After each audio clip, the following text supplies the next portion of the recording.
Thank you, Mr. Chairman. Thank you, Mr. Secretary. Coronavirus, COVID-19, is a respiratory disease, is it not? That's correct, sir. And at the Center for Disease Control, you have an expert who directs your respiratory disease section, don't you? Yes.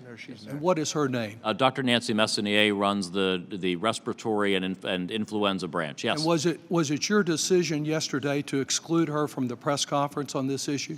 No, we actually had her boss, the senior career official, Dr. Ann Schuckett, was at the press conference. Yes, she was you up did, here. but not the respiratory disease expert who was the truth teller, not unlike Dr. Lee in Wuhan, who spoke out on Tuesday, apparently drawing the president's attention in saying we will see community spread in the United States. It's not a question of if this will happen, it is a question of when and how many people in this country will have severe illnesses.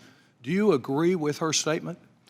First, I know Dr. Messonnier extremely well over decades. I have the highest respect for her, and yes, we believe there will be. It's very because we have to be careful with the public. As you community know, spread. Do you agree with her or not? There is context needed. Community spread could be in a town, a locality, or could be nationwide like China. It could have begun yesterday or day before in Northern California. In fact, this 15th case could be a community case. We as don't you know, in saying disruptions to everyday life may be severe, but people might want to start thinking about this now. Do you agree with her on that?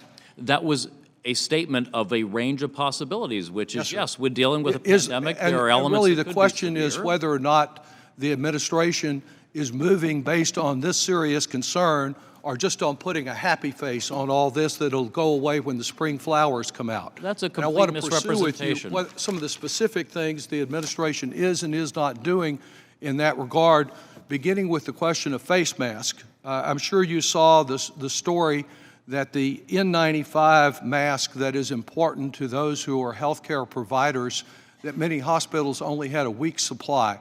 What is the administration doing to assure that there's an adequate supply of those masks? We're asking you to fund us buying masks. I see. So we don't have them now, and 60% of large chain pharmacies also say that they've run out of masks for the public in general. On the question of lab tests, as you know, last Friday, the Association of Public Health Laboratories said that only 3 states had the capacity to test people for the virus. And in the case of what might be the first community spread in California, it's taken 4 days to determine whether that person had coronavirus. I've had this experience in San Antonio, where for anyone to determine whether those people that came off the ocean liner in Japan who are now at Lackland Air Force Base, we have to send the test off to Atlanta to get an answer on that.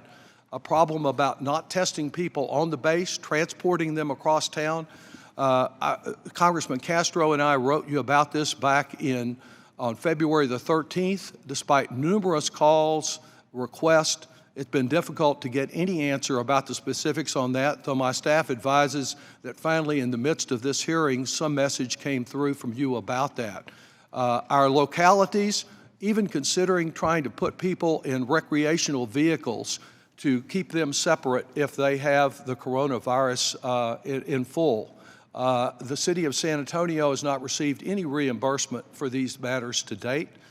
It's unclear to me whether the administration has in place a plan to send extra reimbursement to localities faced with a problem. The ineptness with which the administration has approached this problem is not only serious, it can be deadly if not changed in the approach.